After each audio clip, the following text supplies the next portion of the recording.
Okay, good morning, everybody, and welcome to this first session of the PONToon Virtual Symposium, the first of many exciting and engaging sessions coming up across the day. My name's Dr. Tom Sykes. I'm a Senior Research Fellow on the PONToon project, and I'm just going to give you a sort of sense of the structure of this session and indeed the sessions that will follow it. I'm shortly going to introduce Peter Grant, our first speaker. He'll talk for a little while and then there'll be an opportunity for questions. You can either write them in the chat box or you can chime in and speak the questions to Peter when the time comes. So what I'll do now is just to say a few words of introduction about Peter. He is Chief Executive of WSX Enterprise, a not-for-profit business support organisation delivering across the southern UK. WSX deliver UK and EU funded projects covering a wide spectrum from pre-business startup through to supporting larger businesses to survive and grow. Peter has had a varied career from public to private sector, but always strived to engage with local communities and encourage social and economic change. Very much a Portsmouth person, as you may or may not know, PONToon the PONToon project is headquartered in Portsmouth, but has links to other parts of England and France. Peter writes, I left home at the start of a career and ended up in Basingstoke. And he says that he went on to help as many individuals and businesses to survive and grow their enterprises, which is something he's still very much engaged in. And I will hand over to Peter now. Thank you, Peter, and welcome. Thanks very much. Morning, everybody. Good morning, and I hope my input will be of use. I'm going to talk for about probably 20 minutes, maybe a little bit longer, about the background briefly of PONToon, how we got involved, but really the core of it is the nub of what PONToon's about: empowering women, giving digital skills, and helping clients to re-engage with the labour market.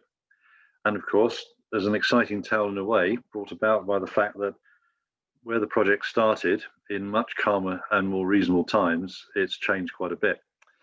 What this does mean is that we've had to change our spots quite considerably during the project, and I'd like to take you through that and end up with the journey talking about entrepreneurship, because we have found in the current climate that people starting businesses and people looking to sort of achieve their own income through their own means is growing like topsy at the moment.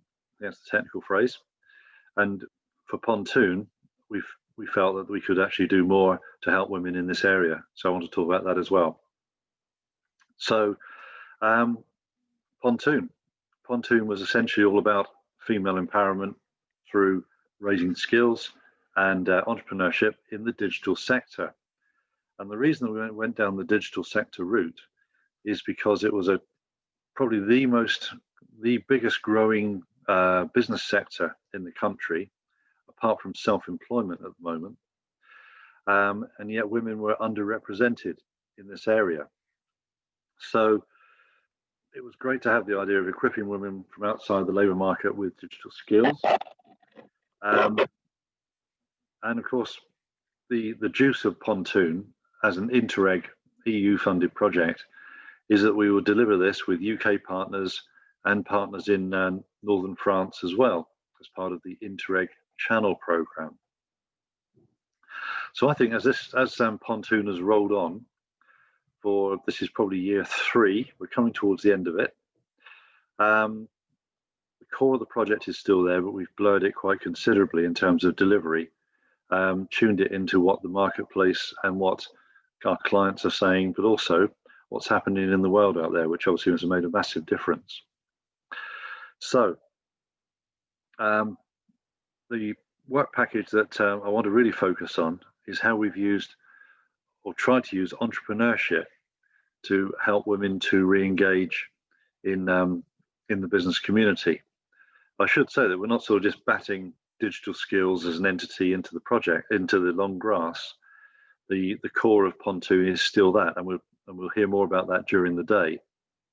The detail of how the digital technology side has worked for for women in the project. But turning to the entrepreneurship side, two things really to say here. One is that there's a lot of furrowing of brows when people talk about starting a business or becoming self-employed. What does it really mean? Is it for me? And the thing that I think is very important is that for people outside the labour market, particularly, but those who are perhaps looking for a second income, not everybody needs to be Richard Branson.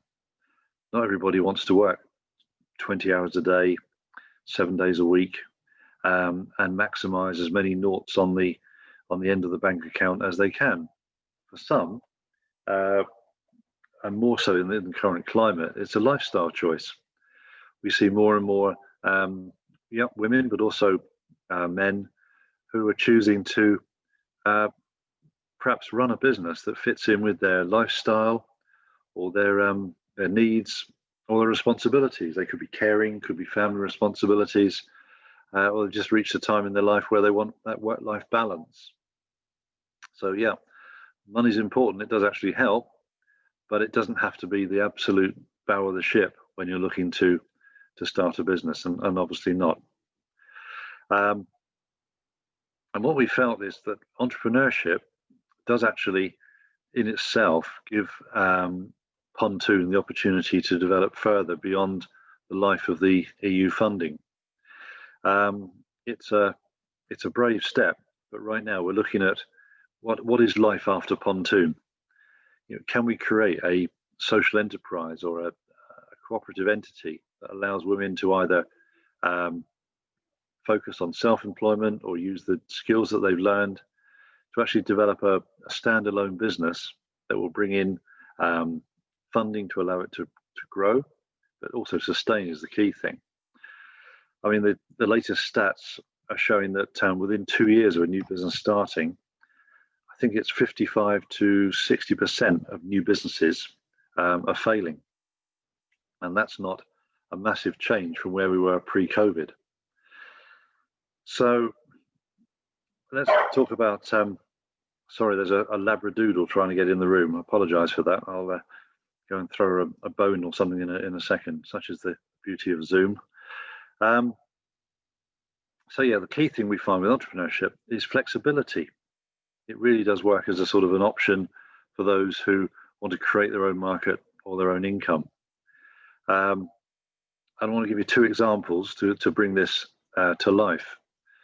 One is, and there'll probably be people on this conference on this symposium who've tried this or heard of it, but there are people making a good income out of the good old eBay route. Simply buying goods on eBay that they have an interest or a knowledge about. Could be clothing, could be car parts, could be whatever, something they feel drawn to, where they know the prices of these things. Buying goods, having them delivered, repackaging them, redesigning the advert and reselling, and making 20, 30,000 pounds a year. Now there's an issue about tax, of course, and then the sort of the viability of that sort of business. But that's an example of something we came across quite often. People are doing that. There's another two women in Dorset that we're aware of who had some experience of recyclables and materials, and they found a source simply by grazing for a good number of hours on the internet in China, a supplier of bin bags, refuse sacks, excuse me. But the hook was that these refuse sacks were coloured. You could have red ones, yellow ones, orange ones, whatever. Not readily available in the UK, unless I've got this mistaken. And they simply created a website and went to town on their social media to really promote the idea that you could brighten up your kitchen or wherever your bins are stored with these colourful sacks. And from a slow start, they're now turning over well, let's just say a significant sum. I haven't got the figures to hand, but they've created a business that's growing, and they're now looking to diversify into other plastic products, with of course China being the go-to market to source the materials. So if we've looked at entrepreneurship as an option for women, pardon me, to take us back to the start, we were all about digital skills in PONToon. And I'm not going to be doing the detail of what these digital packages are. That comes later, as I say. But just like the training that we provide for people to start new businesses, if nothing else, going through that training route, mostly online, of course, at the moment, that does actually give you a confidence, or starts you to think about other things. And I would suggest to you that if we've, within WSX Enterprise, if we've trained, let's say, or offered training to 200 or 300 people during 2020, from Dorset across to Sussex, up as far as Guildford Way, probably about 200-300 people, and of those, probably only about a quarter have followed it through to physically starting a business. But for some, it's almost like has lit the touch paper to other options for them, which have allowed them to have a new focus in their direction. Could be they go back to full-time training, further training, or simply applying for direct employment, but they feel a little bit more equipped about interpersonal skills or communication skills or knowledge of the business world by going through a number of seminars on how a business is structured and how it works. So I'm going to pause there, and the second part of my presentation is around the tools of starting a new business. So the role play we're going to do is go through some slides, sorry, not go through some slides, but go through the detail of what it takes, what you should be looking for in starting a new business, the challenges and the questions that you need to look at. And really, that has formed the basis of the self-employment option within the PONToon project. So I'm just going to change screens on the computer I've got on my side here. Bear with.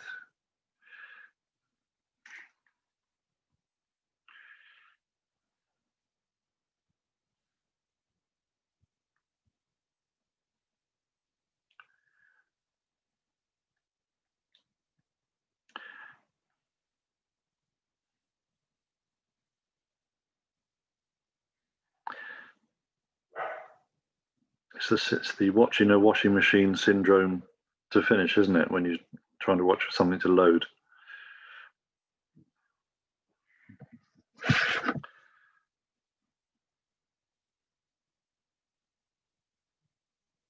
Sorry about this.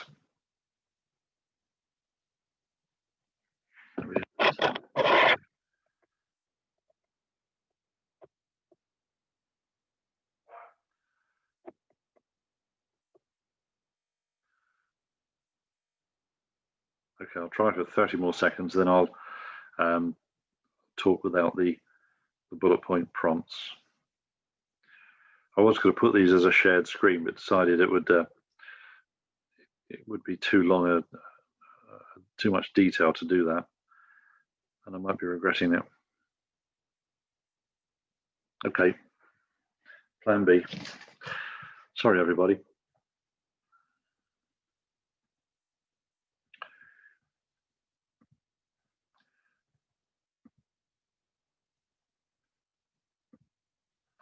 Everyone can still hear me, yeah? Okay. Yeah, we can. Yeah. Thank you. Right. Back on it.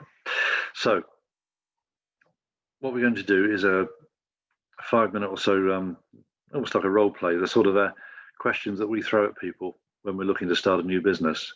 And it's could have been a useful bedrock for trying to get more engagement with the PONToon participants. And as I say, we are really quite keen that we can actually develop a standalone social enterprise type model beyond PONToon for women to run their own business. So obviously the starting point is, have you got an idea for a business? Have you done your research? How far has your planning gone? And the one that we often forget, and I can easily sort of forget this myself, is what are the reasons for starting a new business? Is it you're fed up working for someone else? Is it you haven't got a job but you want some sort of income? Is it you want something that balances with your work-life issues as well? And that question, we find, triggers a whole host of decisions in terms of what sort of business you're trying to develop and how you take it to stage one. So what we try and do with our clients is we're saying, well, what do you mean by self-employment or running your own business? As you said earlier, it doesn't have to be the 60, 80 hour a week funded obsession. It can be a lifestyle type role. And it's worth just pausing and recognizing the benefits of running your own business or being self-employed. Excuse me, I'm just going to take a quick drink.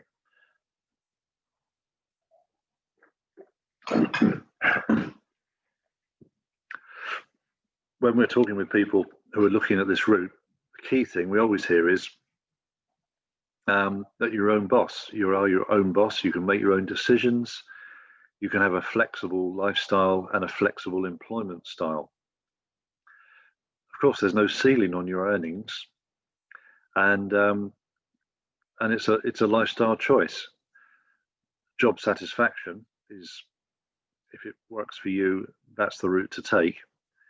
And it's a good alternative, of course, to unemployment.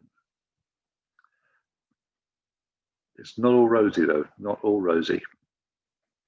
The disadvantages of running your own business, and I think, again, some of these are blindingly obvious, but some, are tried and tested when people have gone down this route. You've got less spare time for family, for other interests you might want to do. It can be quite unsocial hours. Time and time again, we hear of people starting a business who think they can control, turn the tap on and off in terms of the hours they work or their access to customers.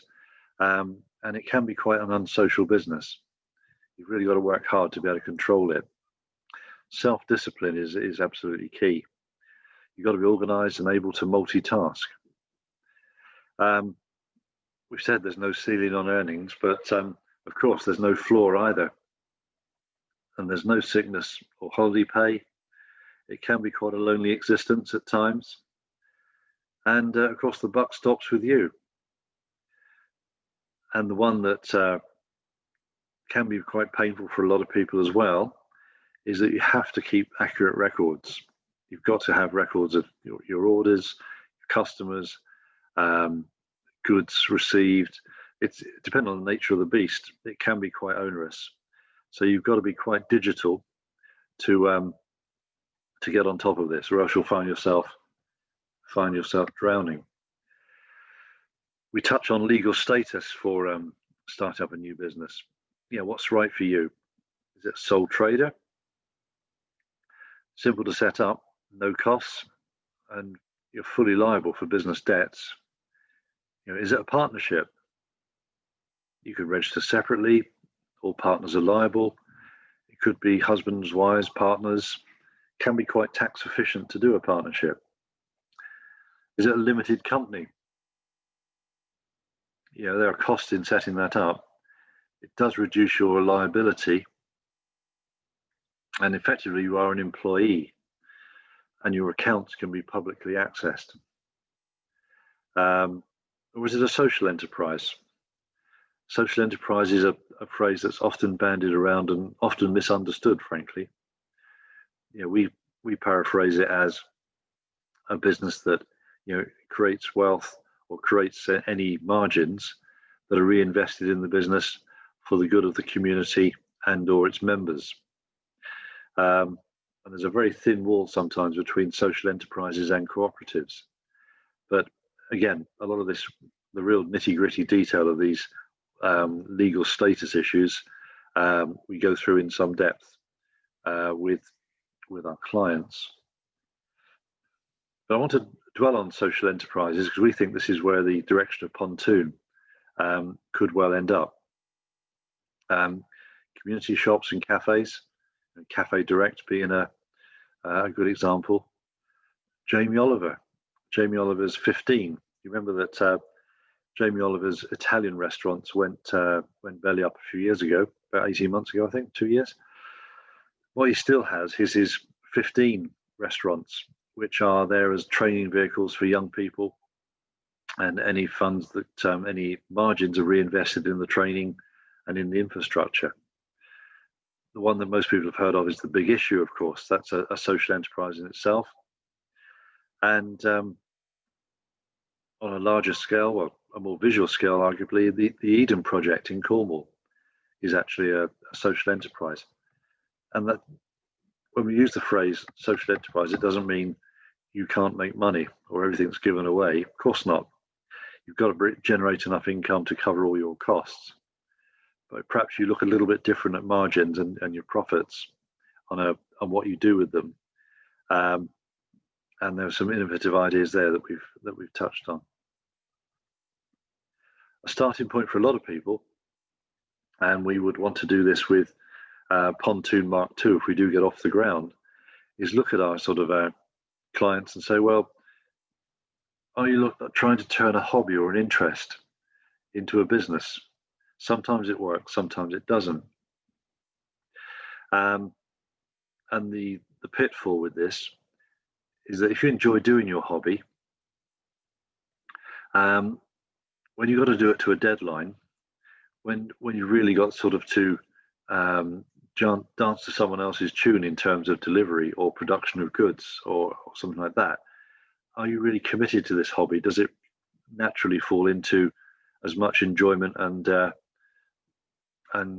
personal pride as it does when it's a hobby? And if you're a creative business, you do have to be able to sell yourself to an extent as well as what you're creating, and that for some is a challenge. So we try to help with that as well. And the other pitfall we come across quite often is that if you enjoy and love what you do, that isn't the research to make sure that others will as well. So that you really got to make sure that others will share your passion before you take the jump and expect others to buy what was a hobby and then buy your sort of your services. So research is, it's overused, but it's true. Research is king. You've got to do your research. Does it have real business potential? What market research have you done? Who and where are your customers? What price would customers be willing to pay? And when you've gone through all of these issues, effectively the pegs in the ground of a business plan, what you mustn't forget is who are your competition? You can have the best services in the world, or the best products in the world, but if the marketplace is swamped and somebody's offering something cheaper than you are of a comparable nature, that's going to make things a bit tough. So the business planning aspect and all of the triggers that I've touched on here are absolutely vital. So I've just got a couple more thoughts to share with you on this. It goes right back almost to the fundamental core of PONToon, in terms of PONToon's about enhancing digital skills. And of course, in the current climate, digital skills, you have to have a workable knowledge. I would suggest to you that you need to have a level of skill, not just in social media, not just in promoting a good website and online presence, but you do need to have an element of skills around marketing, around sales, around financial appreciation, and being able to look at a spreadsheet and be able to look at the big picture. Where's your business going? Where do you Where do you want it to go over the next medium to short term, short to medium term? Excuse me. And going back to what we said earlier, it keeps coming back, is that you're managing your own time, you're managing deadlines, and for sometimes that's myself, frankly, that can be a bit of a challenge.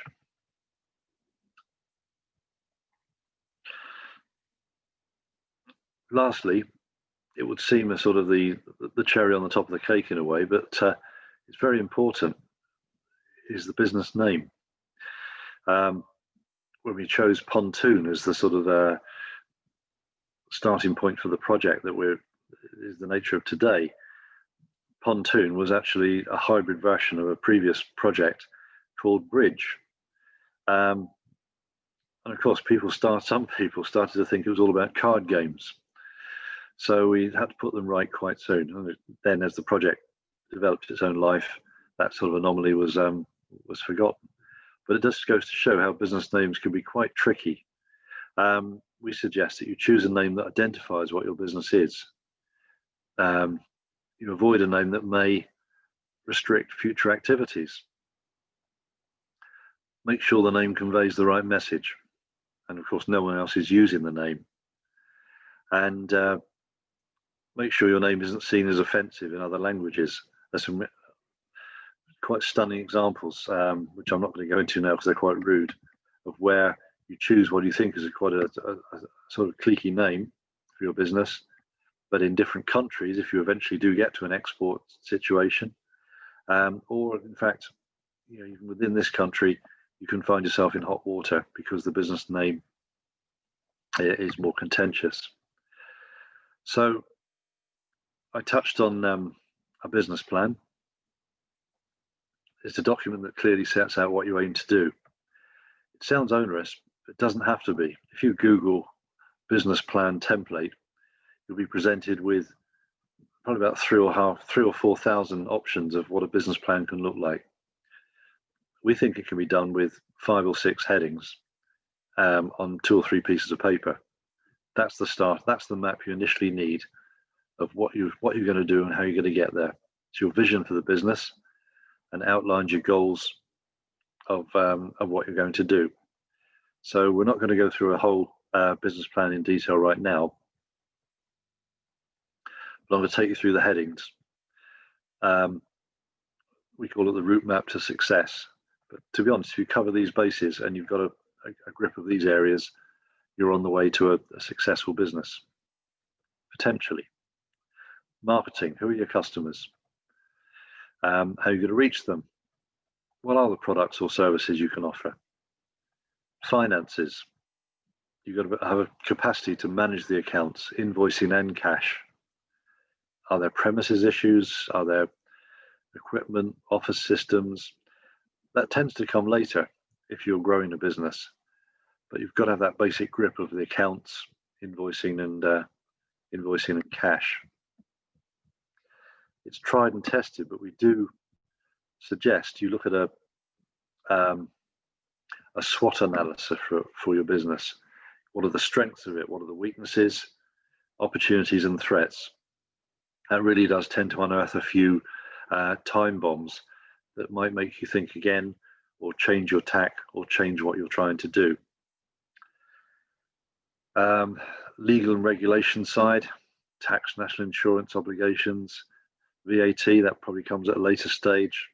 Health and safety, do you need local authority licenses? Again, we go through that in quite detail when we do our training for a new business. And I want to delve into marketing just a little bit more because there's some quite crucial stuff there. We talked about customers and competitors. Pricing is absolutely key at the moment. Are you trying to promote something or develop something with a business that is going to be the cheapest out there? Or are you going for quality over cheapness? You've got to position yourself in the right way.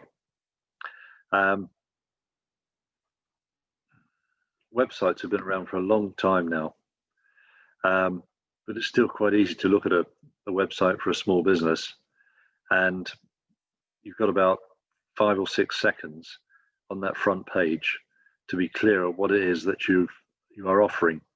Yes, it might click through to other pages and references from customers and what have you, but you've got to really take that initial hit, having something that sets your stall out. And in more recent times, making sure your site is responsive enough. Mobile phone, tablet device friendly. Does it actually look good on a phone? Something we learned to our cost with a website we set up only 6 months ago. Social media is there as an absolute gimme, of course. Still, Facebook's getting 2.5 billion users every month. And if we were doing this in a face-to-face environment, I might ask the question of, on Twitter, how many million tweets do you think there are a day? Well, there's over 300 million users of Twitter and 500 million tweets on a daily basis. LinkedIn, I think, has come again. I think it dipped a lot, but there are over 600 million members, and it's a very powerful tool. Instagram, over 1 billion monthly users. And setting up a YouTube channel and using YouTube, where there's over 1.8 billion users a month.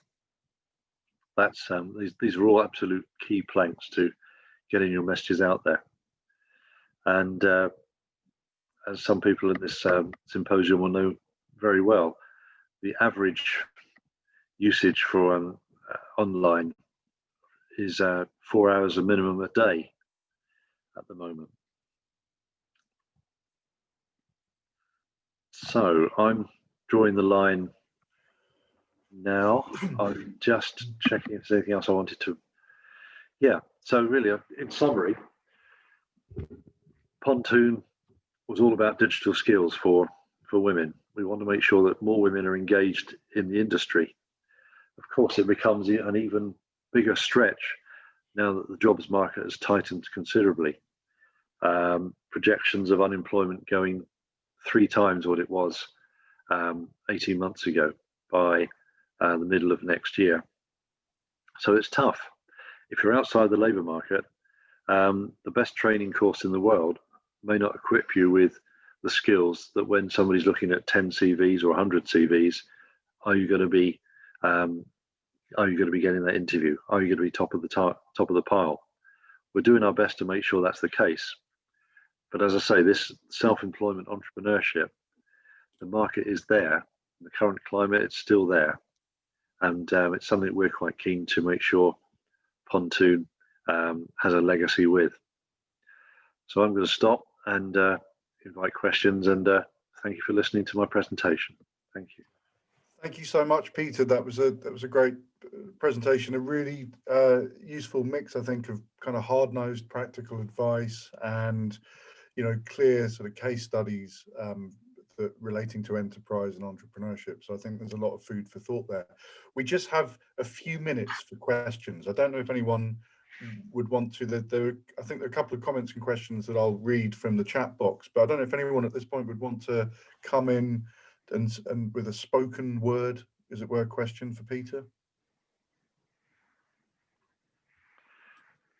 No? Okay, well, what I'll do is there's a question from Dan Quick here. What are the best online resources, Peter, do you know of, that will help potential new businesses in terms of sources of information? Now, my colleague Harriet Parr has very usefully put up a link to a section on the PONToon on our website where you can get more information. But I wonder, Peter, if you could mention maybe some other resources that would be useful to Dan and other people interested in this area of enterprise. Yeah, what I think is the easiest way to cover that, we are constantly updating our sort of sources of information, which we have sort of on file that we use in our sort of as part of our training courses. We have, a short, sharp 2 or 3 hour taster, as it were, for someone who's interested in looking to start a new business. And then there's a more extended 2-day in bite-sized chunk training course where potential clients can look in detail at all the sort of the headings that I referred to. So what I'll perhaps suggest is that the latest version of that with all the sources, I'll dust up after today get that through Tom to send out as an after follow up. But yeah, Dan, there's loads out there. I mean, it's knowing which horse to back, frankly. But I think what we have narrowed it down to is the sort of the pitfall list, as it were, and also the blindingly obvious list of things you must look at. But still, people will say, I want to look at coloured bin liners. Where can I find those in China? 3 months later, they're selling 2,000 of them a week in on an online presence. And how much of all that business plan did they go through to take that decision, or what did they short circuit it? So there's not sort of one size fits all, I guess, is what I'm saying here. But yeah, we'll share our sort of sources after today. Okay. Excellent. There's just a comment here from Amy Doyle. The Accelerating Women's Enterprise AWE project, also here at Portsmouth, is currently providing training and mentoring to women who want to start their own business. Oh, fantastic. I'd love to talk more about how we can support the women who've been through Pontoon. So I suppose this might sort of connect with the kind of work you've been doing on the project around sustainability. And you and I have talked about that, and I've interviewed you about that for the Knowledge Transfer Project. And I wondered if you might just, you've got a couple of really good ideas about, you mentioned Pontoon Mark II, but how there might be sort of legacies, maybe smaller operations that come out of Pontoon and that use the kind of methodologies and the techniques that we've used on we've developed on the project. Yeah, without doing too much detail, we've only got 2 minutes, so yeah. Yeah, I couldn't have asked such a big question. That's right. I think there's the short answer is that we get funding from Big Lottery and various European pots to enable us to fund our advisors and to run the training courses. Where the hole in delivery is, where there isn't funding provided centrally or through the local enterprise partnership or through government sources or local authorities even, is South Hampshire. I'll be a little bit contentious here in saying there's a massive demand within South Hampshire. If we get inquiries from somebody in Southampton or New Forest or Isle of Wight or Portsmouth, we try to, as it's an online courses, we're very happy to let them come into our funded courses, without charge. But knowing there are other organisations in South Hampshire looking to empower women and support entrepreneurship, I think there's a market for us doing more south of Winchester, as we say, the far south. But we just have to accept that there isn't sort of a central pot of funding to help us. But in saying that, we've got advisors, we've got the online capacity to do this, let alone for Pontoon on a wider basis. So I think, one of the discussions we're having for the legacy of Pontoon is, well, we can run these courses. We could run it, maybe not this side of Christmas, but we could put 2 dates in the diary and market Startup for Women courses without actually physically really costing much at all in real money terms, frankly. But the clever bit is to make sure we do it with partners such as just hearing about now that already exist. Well, that's great news. So that's something else we'll come back to, I think, post project or post today. I'm afraid we're going to have to draw this to a close now, because me and a couple of other colleagues have to go straight over to the next talk, which you're all welcome to come to. I think, Peter, this conversation could carry on. I'm sure you wouldn't be averse to people maybe emailing you or contacting you. Yeah, absolutely. To keep, because I think there's a lot of interest here, good comments. I think we might be, absolutely. Yeah. Try and get like-minded souls together for a separate discussion, which would be great. That would be really good, yeah. Yeah, Amy, I'd love to do that. Thank you so much, Peter, for the talk. Really, really so I was a bit rushed. Fascinating stuff. No, not at all. No, it was great. Thank you so much to everyone who attended. Thanks, guys. Good questions, good comments, and we will see you all again soon, I hope. All right. Take care. Bye-bye.